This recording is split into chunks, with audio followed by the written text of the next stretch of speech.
கழுத்தை இப்படி பிடிச்சு தூக்குனாலோ இல்லைனாக்கி நம்ம சட்டை பிடிச்சு தூக்குனாலோ உடனே வந்து நம்ம ரிலீஸ் ஆகுது எப்படின்னு பார்க்கலாம். இப்போ சரி இப்படி பிடிக்கும்போது இந்த நீங்க இந்த பெருவர்களுக்கும் ஆள்கட்டி விரலுக்கும் இடையில நம்ம கவலிக்கால வர மாதிரி நீங்க லேசா இப்படி வச்சுட்டு இப்படி நம்ம இது பண்ணாலே பயங்கர வலியாட்டு இருக்கும். உடனே வந்து அவன் கையெடுத்துருவான்.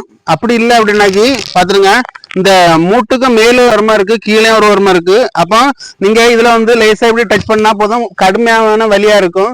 உடனே வந்து கையை எடுத்துருவான். இப்படி எடுத்து இப்படி அப்புறம் பாருங்க, இந்த கீழையும் இதுல நீங்க லேசா கை வச்சாச்சுன்னா போதும், உடனே அவனுக்கு வந்து சுண்டு விரல் வரைக்கும் சுருன்னு பிடிக்கும். அப்போ ஈஸியாவே வந்து கை எடுத்துருவான். எவ்வளவு பெரிய உடம்பா இருந்தாலும் கண்டிப்பா லைட்டா அழுத்தம் கொடுத்தாச்சுனாலே பாதிப்புக்கு அதிகமாட்டு இருக்கும். இப்படி அடுத்தது இந்த சைடு வாதம் வருமா பாத்துருங்க.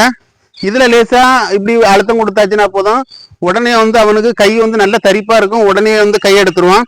இதை வந்து ஈஸியா இலக்குமுறை பண்றதுக்கு வந்து நம்ம இந்த பெருவிரலை கொண்டு இதுல இப்படி அடை கொடுத்துட்டு இப்படி இழுத்து ஒரு விரலை இழுத்து விட்டாலே போதும், அவனுக்கு வந்து சரியாயிரும்.